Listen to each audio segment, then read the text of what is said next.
Olá, olá, olá! Você já ouviu falar de John von Neumann? Provavelmente não, porque ele não é muito conhecido do grande público, mas ele deveria ser, porque com certeza você já utilizou alguma coisa que teve uma mega colaboração de John von Neumann. Inclusive, se você está assistindo este vídeo, eu tenho certeza que você já usou alguma coisa que teve muita colaboração dele. Pois o John von Neumann nada mais é que o inventor da arquitetura de computadores atuais, dos computadores gerais, que tem esses computadores que tem a GPU, unidade central de cálculo, acesso à memória, enfim. Era daí que eu conhecia ele.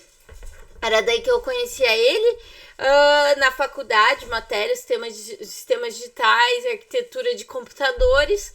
A gente aprende a arquitetura de John von Neumann. Então, eu ali passeando pelos sites online de review de livros, eu acabei caindo neste livro aqui, John von Neumann, um homem que vinha do futuro, a história de um dos mais grandes gênios do século. Acabei caindo neste livro aqui e falei, vou comprar, quer saber? Faz tantos anos que eu estudei arquitetura de computadores, eu lembro que tinha arquitetura desse cara aqui. Vamos ver o que o maluco fez. Mas eu, ingênua que fui, achei que eu ia estudar muita coisa de computadores aqui nesse livro e eu não tinha ideia de quanta coisa que este homem fez, que o von Neumann fez. Sinceramente vai ser bem difícil falar desse livro, eu acho, porque primeiro que é um livro grande, por uma biografia eu não achei ele um livro muito curto, eu achei ele bem extenso. O autor aqui, ele fez uma pesquisa bibliográfica mais imensa. Então vai ser um livro um pouco complexo de falar, talvez eu me perca um pouco. Mas enfim, antes de começar a falar deste livro do John von Neumann, este aqui foi o segundo livro que eu li este ano. Tanto que no fim de Frankenstein eu já tinha mostrado o primeiro livro que eu li este ano, que foi o último chá do mestre Sorro. Mas eu não gostaria de começar com a minha primeira review de livro do YouTube de 2026 tacando-lhe pau no livro. Então, eu decidi falar do segundo livro que eu li este ano. Depois eu volto pro primeiro pra tacar-lhe pau, porque eu tô com vontade de ser hater número 1 do outro livro. Mas então, daí eu pensei em pegar primeiro um livro que eu gostei. Foi o primeiro livro do ano. Então, vou falar deste livro, que é a biografia do John von Neumann, este homem genial. E que não é tão conhecido do grande público e que participou a muita coisa. Ele fez muita coisa. Eu não estava pronta para ler este livro. Então, o que acontece? O John von Neumann, ele é um húngaro. Ele nasceu na Hungria, não sei mais em que ano, 1900 e coisa aradinha, nasceu na Hungria. E lá ele nasceu... Ele nasceu numa família assim bem privilegiada, não lembro mais o que os pais dele faziam, mas era uma família judia abastada, que tinham criados, que tinha uma biblioteca enorme, que o von Neumann passava horas e horas estudando. Eles convidavam intelectuais para casa deles, para jantares e coisa arada. Então o von Neumann começava a conversar com essas pessoas que faziam parte da nata da sociedade científica. Enfim, ele foi criado neste ambiente completamente propício para o desenvolvimento da genialidade dele. E ele soube se servir muito bem deste ambiente que lhe foi oferecido. E o que acontece? O que acontece é que ele tinha ele pegou um gosto enorme pela matemática e ele foi estudar matemática. Estudou, acho que um pouco de química em paralelo, porque o pai dele queria, se eu não me engano.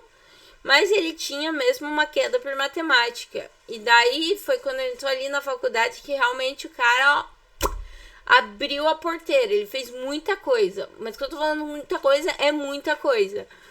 Que eu não tinha nem ideia que ele tinha feito parte. Por exemplo, ele colaborou para a criação da teoria dos conjuntos. Essa que a gente estuda na escola.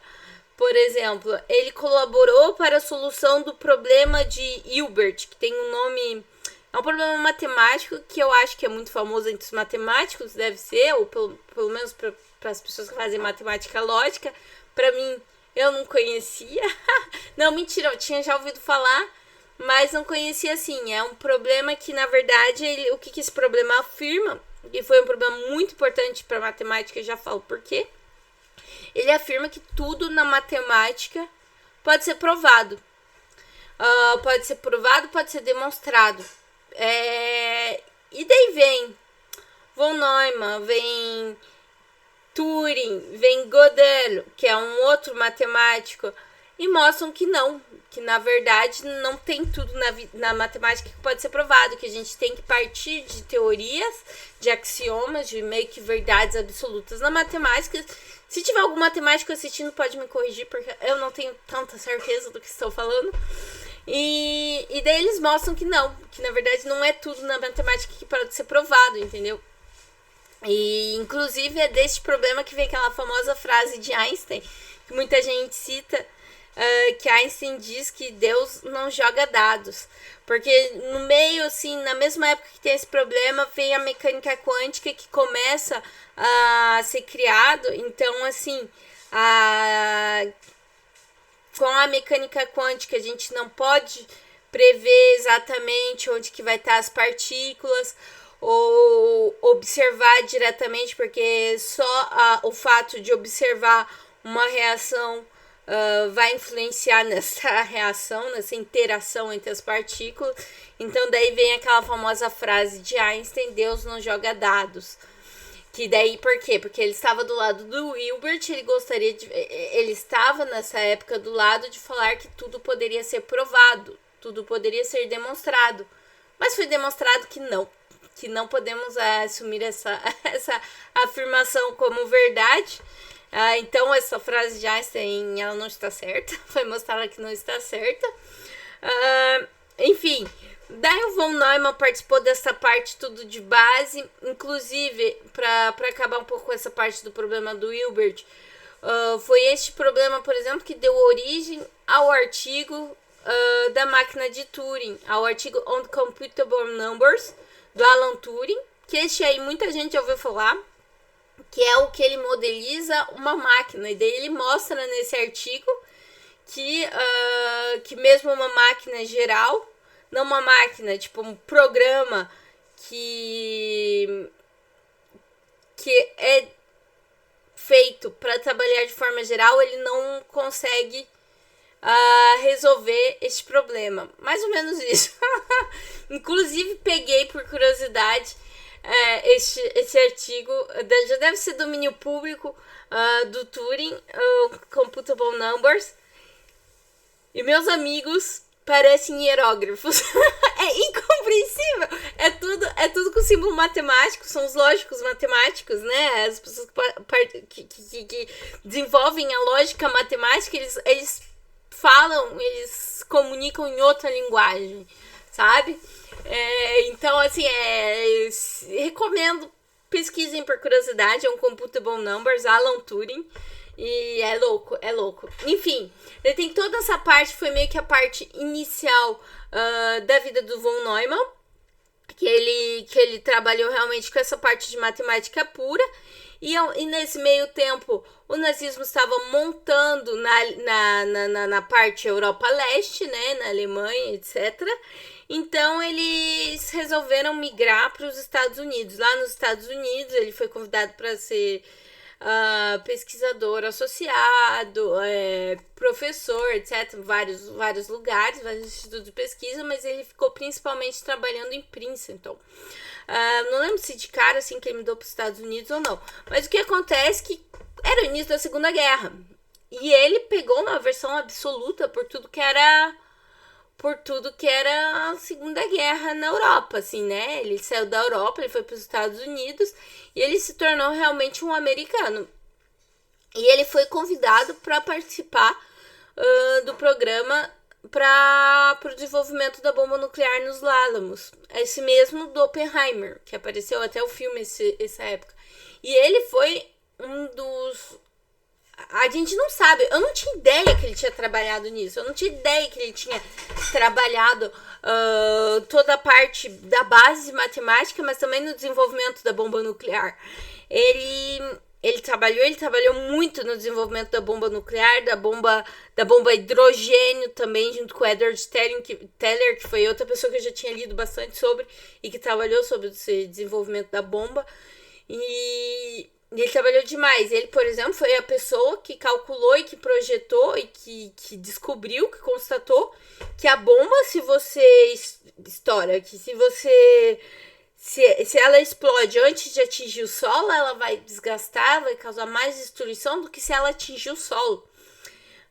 Entende? Ele participou, inclusive, na escolha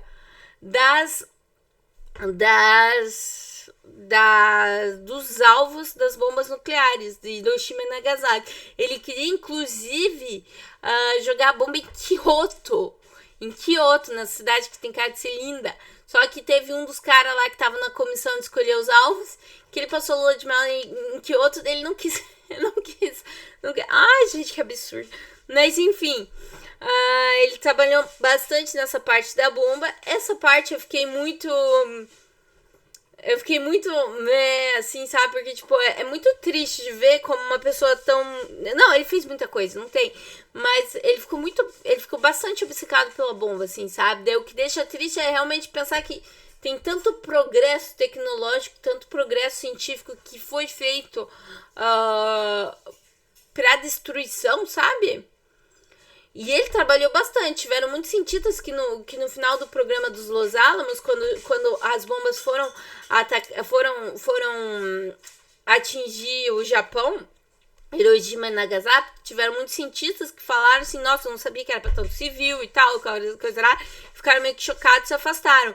O von Neumann não, ele queria continuar até o fim com o programa da bomba, assim, sabe? Então é um personagem, assim, sei lá, sabe? Eu, pessoalmente, eu acho uma atitude bem questionável em termos de moral, né? Mas, enfim, como o livro do Carl Sagan que eu mostrei ano passado, que o Carl Sagan dizia que a ciência era a moral, né? Os homens que escolhiam usar. Mas, enfim, até no final da faculdade de engenharia a gente faz juramento para não usar os conhecimentos contra o homem e tal. Eu acho algo questionável essa atitude de querer continuar ao fundo com a bomba. Depois eu vou voltar com este assunto da bomba, porque depois que ele trabalhou bastante com a bomba, ele teve mais uma com a fissão e depois pensou um pouco na fusão nuclear também, com a bomba ele pensou na bomba à fissão, que foi as que foram na Hiroshima e Nagasaki. Ele também começou a teorizar também a bomba fusão nuclear, junto com Edward Teller, personagem também questionável da história. Mas, enfim, daí ele... Então, pra vocês terem noção do leque de atividades que ele fez. Ele trabalhou na bomba, depois ele foi trabalhar também nos primeiros computadores que existiam na época, que foi o ENIAC. Não sei se já ouviram falar do ENIAC.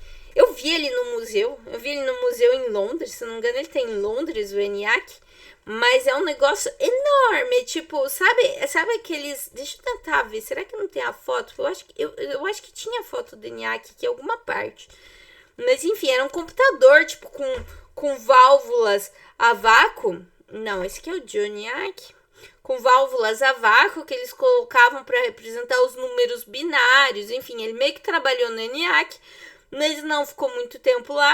E ele começou a desenvolver meio que o próprio computador. E é de lá que vem a arquitetura que usamos até hoje nos nossos computadores.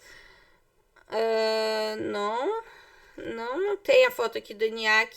Deve ter alguma parte aqui.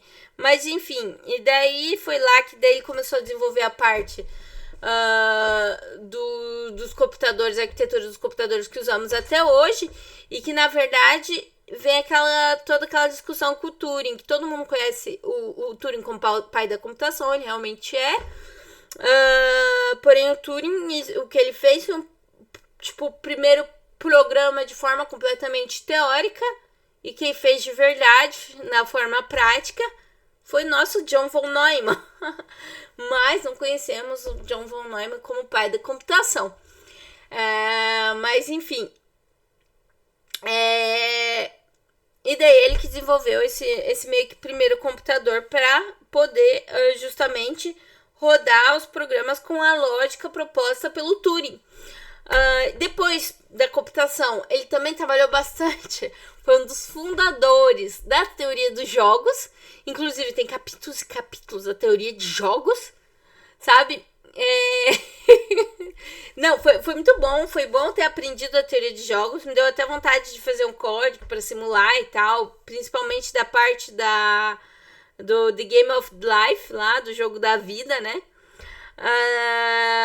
Mas enfim, a teoria de jogos é o que? São essas teorias que levam em conta esses paradoxos, por exemplo, de escolha. Por exemplo, um prisioneiro, tem o dilema do prisioneiro, é algo que se trabalha bastante na teoria dos jogos. Por exemplo, eles modelizam em matemática o fato de você botar dois prisioneiros que trabalharam juntos, botar eles em duas salas separadas e falar assim, olha, se você denunciar teu amigo, ele vai pegar 3 anos de cadeia e você sai solto. Se você não falar nada, vocês vão pegar cada um 2 anos ou 1 ano. Mas, e se você não falar nada e teu amigo te denunciar, você pega 3 anos. Enfim, é todo um dilema para poder... É todo um teorema matemático para poder modelizar o comportamento, por exemplo, de pessoas, de nações, face a dilemas como esse, sabe? Então é bem interessante. Ele foi alvo, a teoria de jogos, ele já foi alvo de vários já mereceu vários prêmios Nobel, inclusive em economia principalmente, né? Tem até um filme sobre o John Nash, que é uma pessoa que também teve bastante contato com o von Neumann e que desenvolveu uma boa parte do teorema dos jogos, da teoria dos jogos. Enfim, e ele foi um dos fundadores da teoria dos jogos, essa teoria importantíssima, usada até hoje, sabe? Inclusive, a partir desse teorema, o que acontece? Falei que ia voltar no assunto da bomba. Ele tinha chegado à conclusão que as bombas nucleares... Como é que era o... Putz, ele tinha usado uma palavra, tipo... Que, na verdade, as bombas nucleares meio que trouxeram a paz porque, na verdade, que teria que acabar as guerras, porque senão o mundo iria se auto-aniquilar. E é um pouco verdade, por exemplo, se os Estados Unidos resolver usar a bomba nuclear e a Rússia também, o mundo acaba, a humanidade acaba, né? Enfim... Mas ainda acho bem contestável, não são as bombas nucleares que trouxeram a paz.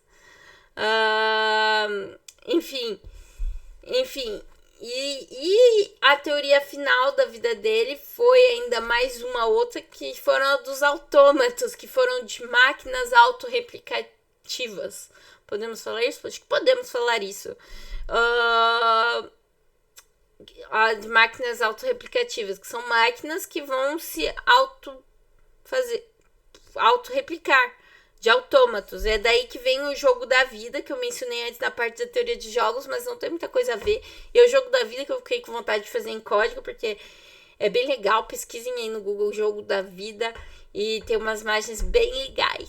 Enfim, e essas máquinas autorreplicativas também são usadas para várias teorias que eu não tenho autoridade, conhecimento muito para detalhar, mas ele escreveu um livro que não terminou, e daí ele faleceu logo depois, de câncer no cérebro, e esse último livro, essa última publicação dele, Contribuição para a Ciência, foram dessas máquinas autorreplicativas, desses autômatos, e é isso.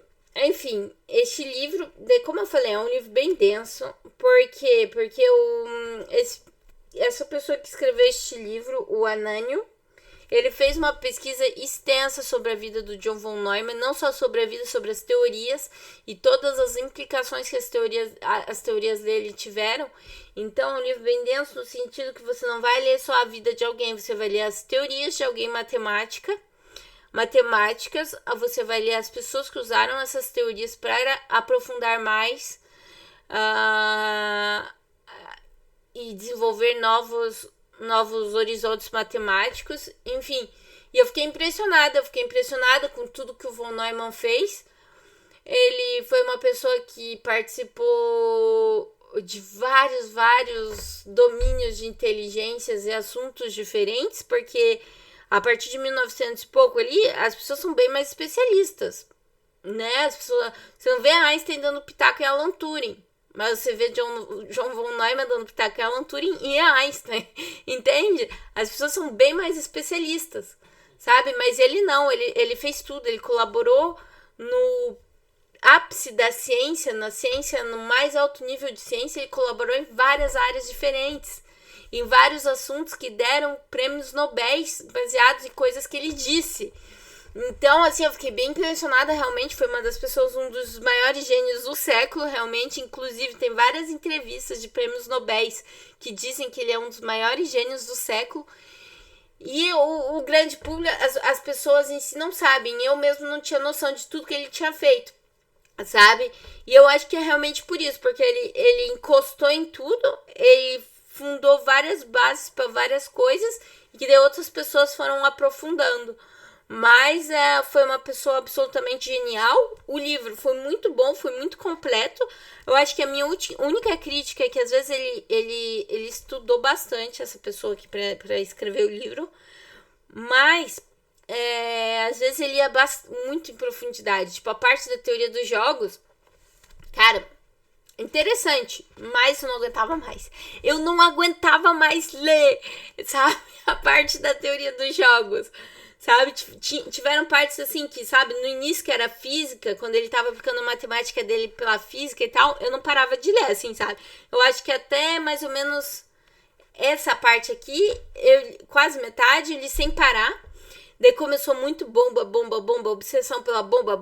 Daí eu comecei a meio que chato, né? Podia ter, sei lá, né? Ficou com ódio, assim, sabe? E acho que é tão frio de um cientista calcular quanta área você pode destruir mais com a tua bomba. Tipo, não é nem como se a bomba estivesse indo pra uma parte puramente militar, não. É pra matar civis. Enfim, daí vem a parte da bomba. Daí eu fiquei já meio assim. E da parte da teoria dos jogos, meu Deus, eu não aguentava mais. E lembrando do que eu falei no início do livro, eu comprei pra ler de computador.